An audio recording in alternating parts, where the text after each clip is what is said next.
As watch enthusiasts, our interest and love for horology usually starts and ends with buying watches.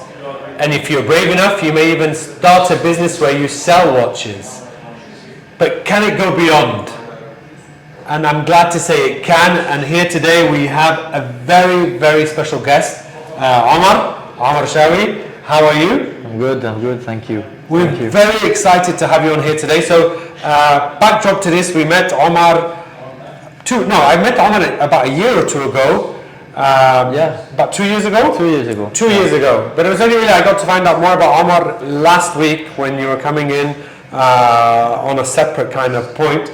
But please tell us a bit more about yourself, what you do, and how can you take watch horology or watch love to the next level? Well, thanks for having me, and thank you for being so excited. It's refreshing. So my name's Omar. I am from Morocco, but I've been in Dubai for the last 24 years, which is a while. 24 is a long time. Yeah, it is. But it's home. It's the greatest city on earth, really. I have worked most of my career in the watch business. That's how I came to love watches. And when I started in the watch business, that was back in 2003. Before I started, actually, I never thought much about watches.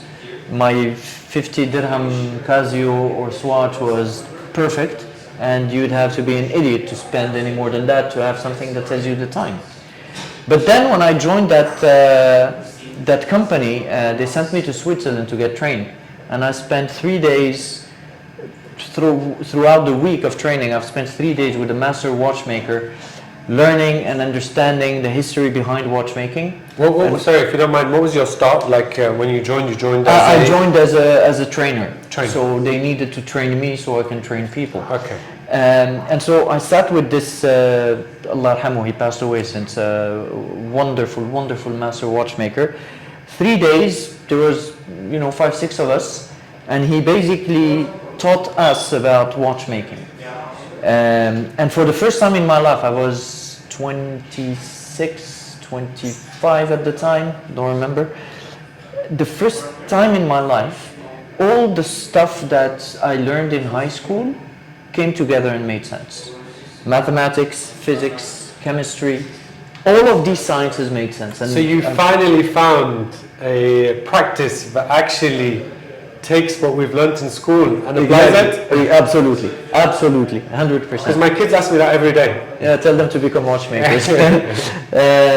So that's when I fell in love, and throughout my career, I fell in love more and more, and I got to learn about watches and what it takes to make watches and what it takes to collect watches and the right kind of watches and what people like, don't like, what reasons they like or don't like something, etc. And my respect for the craft really grew over time. And way back when, in 2003, as I was assembling the first movement with this master watchmaker, and I'm not a watchmaker. So when you were learning from him, you were actually physically? We physically had to put together some pocket watches just to understand how freaking hard it is, and how tiny the screws are, To appreciate. To appreciate what the craft, right? And as I was doing that, I remember this was, I can tell you exactly, this was in September 2003. Okay. And right then, I told myself, wouldn't it be cool someday to have your own watch brand? So this was your light bulb moment? Absolutely. Well, light bulb that I completely switched off right there and then because, I'm not a watchmaker. I didn't go to watchmaking school, so I was like, forget it. If you're not a watchmaker, you can't make a watch. And then, I pursued my career. I was very lucky, blessed. I had in the watch industry. I've met some amazing, wonderful people that, I can't name all of them, but a few from the top of my head: Christophe, Benoit, Abdelmajid, Abdelhamid, Mohammed, Ali, Etienne. Quite a lot of people have, encouraged me. They opened doors for me. They explained to me. They mentored me, and I owe them my whole career. Anyways, Max, not forget Max, and then Which Max? Busser. V Max. Yeah. Okay. He was my CEO for a couple of years. Where? At which stage? Harry Winston. Oh, okay. So anyways, the dream was, put in the back, and I've done what I had to do, and I lived life and started collecting watches and buying more expensive watches, rarer timepieces, and I've had some great ones and whatever. And then a few years ago, I became an entrepreneur. 5 years ago. Started up my own startup because everyone was doing tech. I was like, why not? And I had this great idea, and a friend of mine. So you left your industry. I left the industry in the summer of 2018. Which had also become a passion, right? So not only was it a job, but it was something you actually appreciated, enjoyed. So here's the thing. There is the craft, there is the product, and then there is the business, right? And these are three different elements. Okay. Running the business is like running any other business, whether you sell yogurts, cars, real estate, or watches. The principles are the same. You need to have a good story, you need to have a good product, you need to have good marketing, you need to put some budget behind it, hire the best people you can afford, and get on with it. That's how you run a business, roughly. Then there is the craft, which at my level was never in my hands, because I've always worked in a subsidiary developing the business in the region, Middle East, Asia, India, and so on. But I never had really a say on the product development side. And then, what did I say? There's the business, there's the product, and the craft, and the product which you can put in the craft with the craft. Anyways. So I never really had that experience. But throughout my career, so from 2003 until 2018, so 15 years working in the watch industry full time, I started noticing every now and then some brands that were performing quite well, and that were not found by watchmakers. The first one was Richard Mille, not a watchmaker. Started the brand in 2001 at age 50. I was like, it's feasible. But then, is this when the light bulb starts? It keeps going on and off, right? And then you're like, okay, the guy, he's worked all his career in Europe. He has great contacts in Switzerland. He's been involved with manufacturing products before, so he has a very strong network. And at the time he was 50, so he had experience, he had some cash, and he was able to convince investors. So good for him. I'm too far from that. Then a couple of years later, my boss, Max Busser, resigns from Harry Winston to start MB&F. Here's another guy who's not a watchmaker. Well, he's an engineer. And who's done it. Now, the difference between both is that one has gone through the extreme limits of watchmaking using automotive industry and motorsport industry technology, while the other went full on in the other side, which is proper traditional watchmaking, but with a very, very modern take on it. And he's always said, a creative adult is a child who forgot to grow, or something like that. And that's true, because when you talk to Max, you can see that he really is having the time of his life. He's enjoying himself, and that's true passion. Anyways, so here's another guy who created his own brand, but again, same comment. In Switzerland, he's already run a brand before. He knows the ins and outs of manufacturing. Forget it, that's not me, not gonna happen. Then years go by, and in 2017, 2018, I started noticing some micro brands. Not sure I like the term, but that's what they're called. The first one I noticed was Baltic, then Ming, Furlan Marie, Hoffman, and so on and so forth. And I was like, okay, so these are all created by 20, 30 somethings, few of which are coming from the industry, most are not, and they all made it out of love. And I noticed a couple of things, is that Most of these are vintage inspired, with the exception Correct. of Mink, and most of them do chronographs. Now, I love a chronograph as much as the next guy. They look great. They're sporty. The problem with chronograph is that nobody really uses them. Not functional. No, it is functional. In It's the just- sense of everyday exactly. life. You don't use it every day. But then I started telling myself that it was actually feasible, and since I became an entrepreneur, and COVID, unfortunately, or fortunately, I should say, killed my startup. Well, it didn't kill it, but killed me out of it. And I let my partner run it now, and he's doing great. I'm so happy for him. So I had to reinvent myself. And the story goes that I started buying and selling watches. That was the... This is post-COVID. This is post-COVID. So it's still post-COVID, the idea of a brand is still far away. You've come out of a startup and you're looking to get into something. So I've done the startup, and I was 200% behind it, focused on it, gave it my all. Yeah. And then COVID happened, and your business goes from 100 to 0 overnight. So then you have to find something else. Exactly. So what do?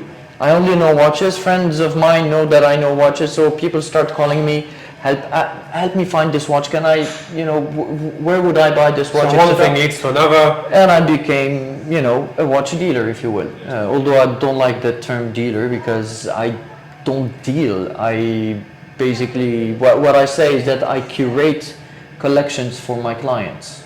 I help them find the right watch that fits everything they already have, their profile, their personality, their financial needs, and take it from there. A matchmaking service. If you will, yeah. And the fun part for me is the hunt. Yeah. So if I agree with you that the next watch should be your birth year Rolex Daytona, then it's going to take me anywhere between 2 days and 2 months to find it. But I will find it. And that's the fun part, it's the hunt. Anyways, so I've been doing that, and in the summer of 2021, I go on vacation in France, in France with my family, and I had a meeting with a friend. I was wearing a t-shirt, jeans, this watch actually, a Rolex, and I'm walking down the street holding my phone, and somebody grabs my arm, trying to steal my watch away from me. So I pull away, and I run on the opposite direction, which happened to be the street, and a big motorbike swings by like 3-4 centimeters away from my head. Whoa. Reach the cafe, sit down, take the watch off, put it in my pocket. Then I'm like, all right, calm down. What the hell just happened? And then I realized two things. One, that you can't wear a nice expensive watch in places like Paris. It's true for London, it's true for Berlin, for Geneva, unfortunately, it's the sad reality of the hobby. The second thing I realized is that had I died right there and then, I would have left my kids with hopefully some nice memories and some good values, but materialistically speaking, a bit of cash, a bit of investment, a small watch collection, but not much, nothing to, And then I was like, you idiot, you're an entrepreneur. Why don't you create something that can survive you? What legacy for you is important? Legacy, absolutely, absolutely. Legacy, I mean, we're all here for a brief moment, right? And we all live our lives trying to do something meaningful at our level. And the people we want to impact the most and positively are our children, right? And I want my children, just like any other person, I want my children to be proud of their dad. No matter what it is that I do, I always have this idea in the back of my head that would Sophia approve of what I'm doing? Would they be proud of this if they find out 5, 10, 20 years from now? I hope so. And so this legacy element really clicked in, and then I was like, okay, what do I do? What do I do? I need to create something. And then I was like, all right, what do I know? I know the business of watches. What do I love? I love watches. All right, let's make a watch. But it was there and then, pretty much. It was there and then. This was around the 23rd or 24th of July 2021. And I had no idea how to go about it. Wow. And as lucky But you'd set your heart that this is what you want to do. So here's the weird thing. Yeah. At that time, it was really clear in my head that in the relatively near future, I would launch my own watch brand. it wasn't really a decision. It was more of knowing something will happen. Not because you decided it or maktub, written. It's as if it's like you know that next week on Tuesday you're having iftar with so and so at that restaurant. You know it. Okay? It didn't happen yet, but you know it. You have faith in it that it will happen.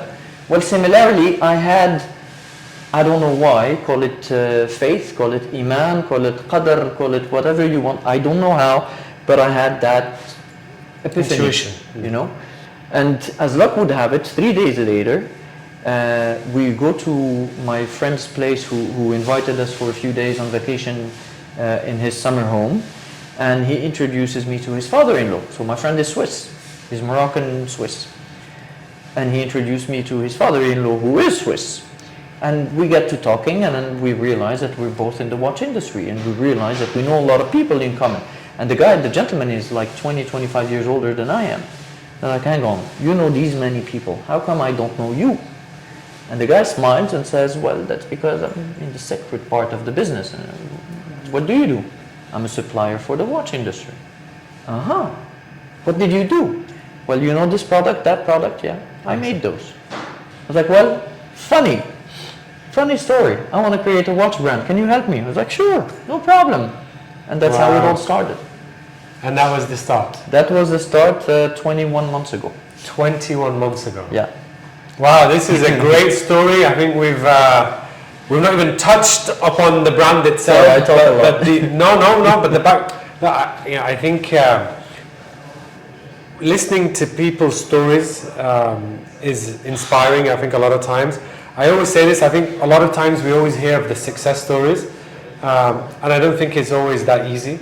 And I think along the way there's always trials, tribulations, there's, the hard stuff, the tough stuff.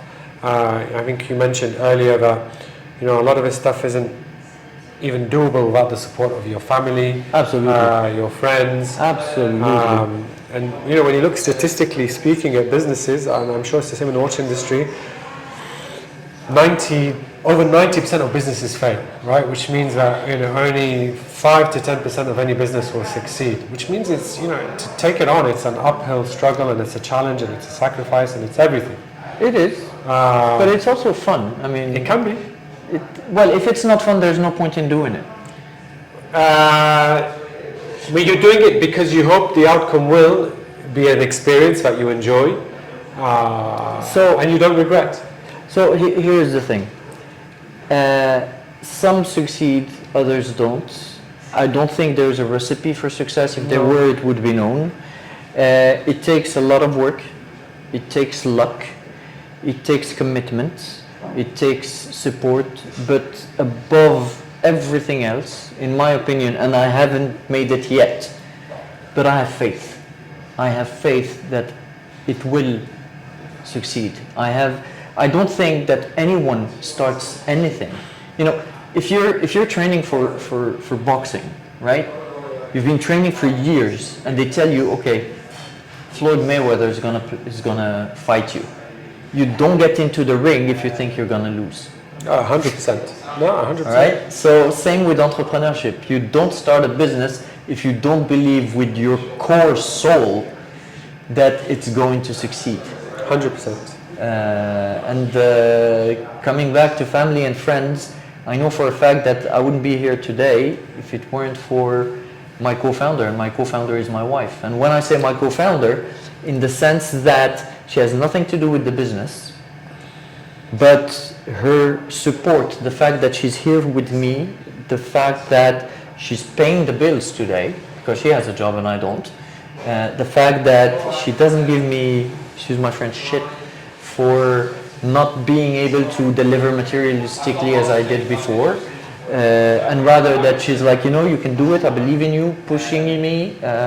She makes me a better guy, I think, I hope.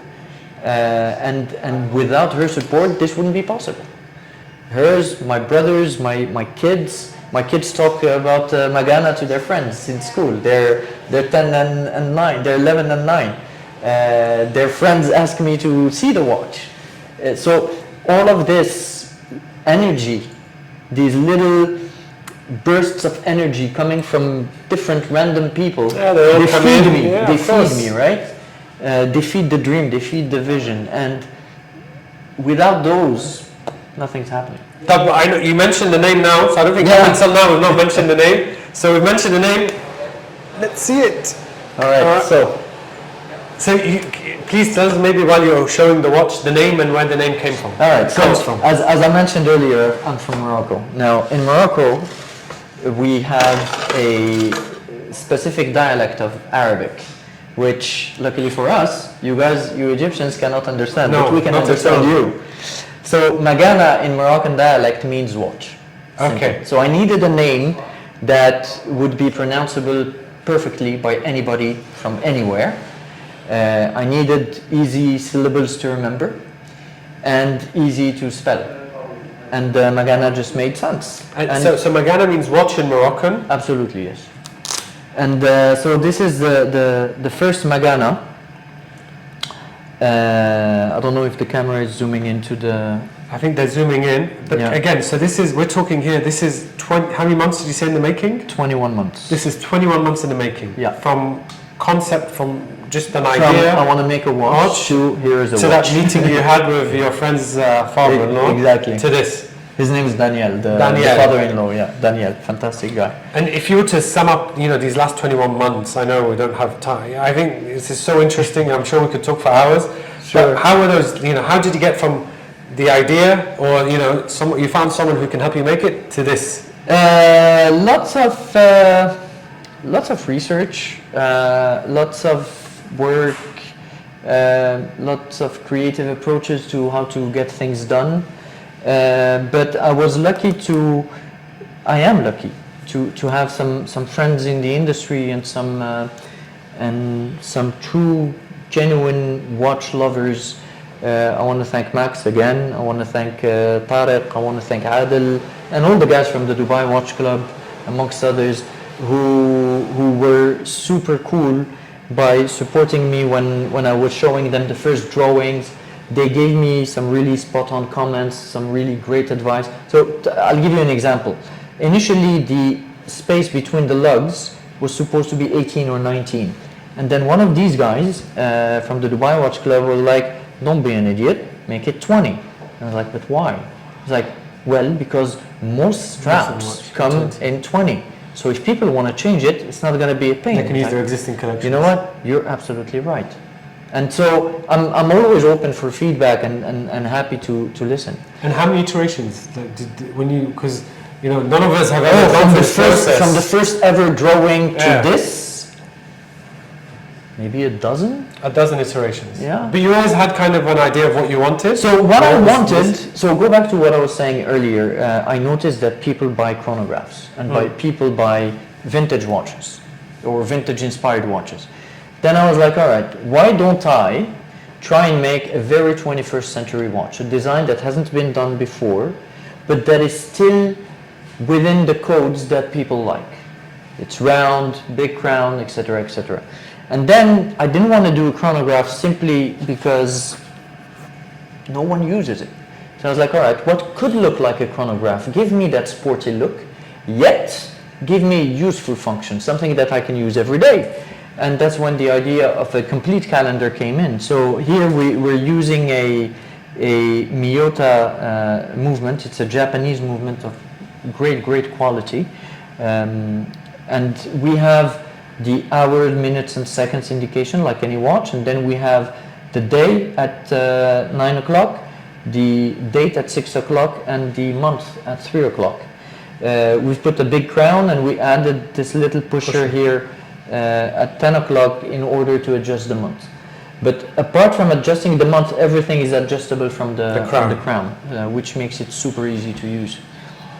And you went with you were telling me earlier, you went with a 40mm case. Yes, so I needed, because the movement we were using has a certain thickness, I was obliged to have a watch that would be this thick. This is 12.5 mm, which is acceptable. It's not out of the ordinary. And to give people an idea, 12.55 is like what? Submariner is?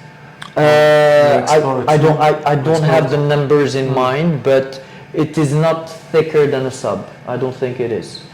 I don't think it is. The watch you're wearing is the Ming.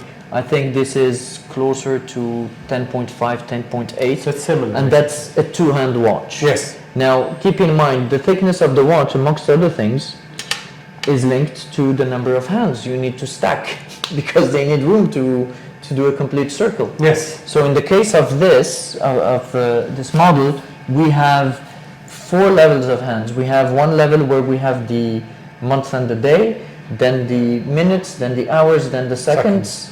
That's 4 levels, and then you need some depth for the dial. So all of that needs to be taken into account. So since I had to do 12.5 mm in thickness, I needed the ideal diameter in order to have a well-balanced timepiece. And I could have worked a little better with 41, but I wanted for the watch to be easily worn by both genders, men and women, all kinds of wrist sizes. So 40 mm is the sweet spot. Look, and I generally mean I think we could go for a long time on this, but I know we don't have too much time. When is the 21 months? I'm really interested in the whole how you've got a product. How do I market it? I know you have a network probably, but a network will only take you so far, and it's from there you have to build on in. But you were telling me you have the first, and you're doing the methodology of going live. Maybe you can explain how that will work. So the idea, we want to be sustainable, yeah. But we can't, because we can't afford it. It's expensive to be sustainable. So instead we have what we call a roadmap to sustainability. The first thing is that every watch we sell will finance 212 trees to be planted in sub-Saharan Africa. Between Senegal and Somalia, there is a project called the Green Belt of Africa, where they want to plant 1.5 billion trees. And they do a bunch of stuff with that. So every Magana sold will finance 212 trees. That's a way that we found that could help us offset our carbon footprint. But we want to go a little bit beyond that. The second thing that we do is that we will produce only on demand. So we pre-sell in the form of a drop. This is the watch that will be dropped Monday 17th. It'll be the first drop. It's a limited edition of 212 pieces. Hopefully we'll sell them all. But let's say we get only 100 pieces ordered. Then we will make only 100 pieces. We won't over-manufacture. Got it. It's not just a business decision, because we could always try and sell them in the future. It's more of a coherence decision. We need to be coherent with the message we want to Which a few brands have done, I think, in the past few years. Well, most of the digitally native brands work in the same way, meaning you place your order, you buy your watch, and you get delivered 4, 5, 6 months later. And that's how, what's the period? So if I order on Monday? You're looking, the first batch will be delivered end of July, inshallah. And inshallah. Between end of July and end of August, we should deliver everything. Got it. Yeah. Got it. And then basically the aim is then to do a few drops per year. So yeah, the idea is to have only a single collection per year. Each collection 4 iteration of the same watch. So different material, different colors. Each edition limited to 212, and each one will drop within 3 to 4 months from the previous one. And ideally, within 12 months, we would have dropped 4 watches, and we would have financed almost 180,000 trees. Wow. That's a whole forest. And you mentioned what's the limited edition number? 212. What's the significance of that number? So like I said, I'm from Morocco. Yeah. 212 is the international calling code from Morocco. So another wink to my That's to my Moroccan roots. back to your links and roots. Yeah.